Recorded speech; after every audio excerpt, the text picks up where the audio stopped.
ధన్యుడను నేను కృతజ్ఞుడను యేసు నీ ప్రేమకు నేను ధన్యుడను యేసు.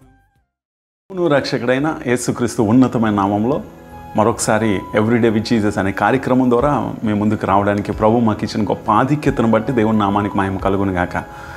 నిజంగా ఈ వారం క్రిస్మస్ జరుపుకోనే వారం కదా, చాలా సంతోషం.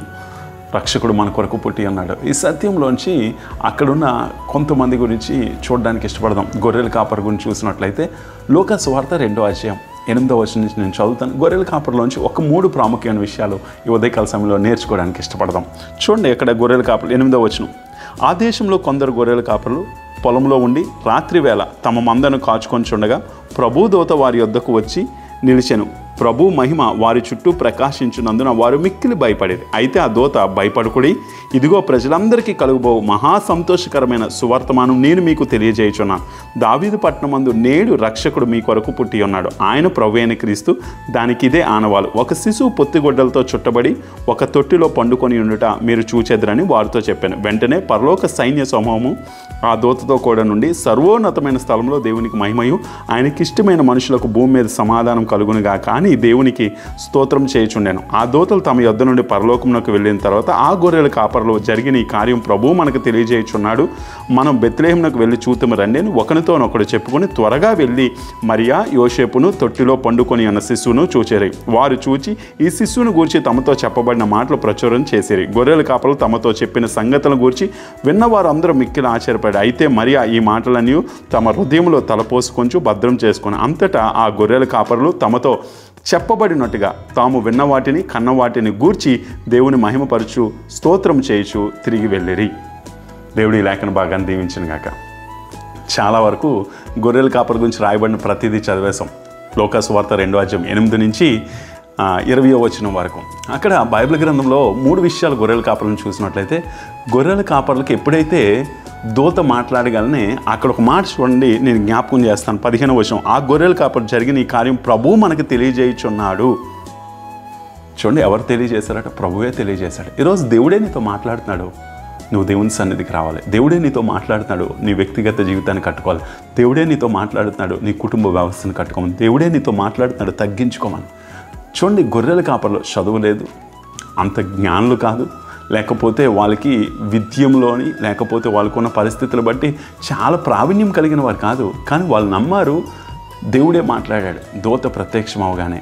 ఈరోజు వాక్యం అనే దేవుడు నీతో మాట్లాడుతున్నప్పుడు నువ్వెందుకు సరి చేసుకోలేకపోతున్నావు? నువ్వెందుకు ఇది దేవుడు నాతో మాట్లాడుతున్నాడని గుర్తెరగలేకపోతున్నావు? ఎందుకు అంటే నీకెక్కడో అశ్రద్ధ. అందుకంటాడు, శ్రద్ధగా దేవుని యొక్క వాక్యాన్ని వినువాడిని దేవుడు దీవిస్తానని దేవుని వాక్యం చెప్తుంది. ప్రియులారా, ఈరోజు దేవుడే నీతో మాట్లాడతాడని గుర్తెరగో. నీ కుటుంబాన్ని దేవుడే కడతాడని నమ్ము. ఎన్నోసార్లు దేవుని యొక్క మాటను వింటున్నావు కదా, అది నా కొరకే నమ్ము. రెండోది, అక్కడ గొర్రెల కాపలు చూసినట్లయితే వెంటనే వాళ్ళు ఏం చేశారట? తొందరపడి త్వరగా వెళ్ళి యోసేపును మరియను శిశువుని చూడడానికి ఇష్టపడ్డారు. రెండోది, వెంటనే స్పందించడానికి ఇష్టపడ్డారు. దేవుడు మాట్లాడుతున్నప్పుడు ఇది దేవుని మాట అని గుర్తెరిగినప్పుడు వెంటనే నువ్వు స్పందన ఉండాలి. అందుకంటాడు కదా, every action there is opposite and equal reaction అట. నిజంగా దేవుడు నీతో మాట్లాడుతున్నప్పుడు వెంటనే నీ పాపాన్ని వదిలేయాలి. దేవుడు నీతో మాట్లాడుతున్నప్పుడు వెంటనే నీ చెడును వదిలేయాలి. దేవుడు నీతో మాట్లాడుతున్నప్పుడు నీ కోపాన్ని వదిలేయాలి. దేవుడు నీతో మాట్లాడుతున్నప్పుడు లేదా దేవునికి ఇది ఇష్టం లేదని తెలియగానే వెంటనే విడిచిపెట్టి ప్రభు వైపు త్రిప్పబడాలి.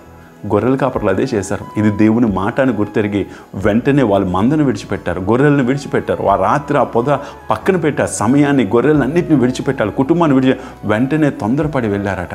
మూడోది చూడండి, వాళ్ళు కన్న వాటిని విన్న వాటిని వాళ్ళకి ప్రచురం చేసి స్తోత్రగానంతో దేవుని మహిమపరుస్తూ వచ్చారట. ఈరోజు దేవుడు యొక్క సన్నిధిలో మనం ఆలోచిస్తే ఇన్ని జరుగుతున్నప్పుడు నువ్వు దేవుని మహిమపరుస్తున్నావా? దేవుని గణపరుస్తున్నావా? దేవుని నామాన్ని సన్నతిస్తున్నావా? గొర్రెల కాపరి నుంచి 3 విషయాలు నేర్చుకుందాం. మొదటిది, దేవుడు మాట్లాడాలని గుర్తెరిగారు. రెండోది, తొందరగా వెళ్ళి చూడడానికి ఇష్టపడారు. మూడోది, దేవుని మహిమపరుస్తూ స్తోత్రగానం చేశారు. ఈ 3 విషయాలు నీ జీవితంలో చేస్తే నిజమైన క్రిస్మస్ యొక్క భావము, నిజమైన క్రిస్మస్ యొక్క సాదృశ్యం నీ జీవితంలో కూడా నీ కుటుంబంలో కూడా దేవుడు ఆనందించడానికి ఇష్టపడతాడు. కళ్ళు మూసుకుందాం, ప్రార్థన చేద్దాం. మా తండ్రి, మా ప్రభువా, ఈ కార్యక్రమాన్ని చూస్తున్న వారందరి జీవితాల్లో మేము కూడా వెంటనే నీ మాటకి స్పందించి ఇది నీ మాటను గుర్తెరిగి మేము నేను మహిమపరిచేవారిగా ఈ క్రిస్మస్ సీజన్లో ఉండడానికి సహాయం దయచేయము. యేసుక్రీస్తు సర్వశక్తి కలిగిన నామంలో అడిగి వేడుకొంచున్నాము తండ్రి, ఆమెన్. God bless you. దేవుడు మనందరిని దీవించును గాక.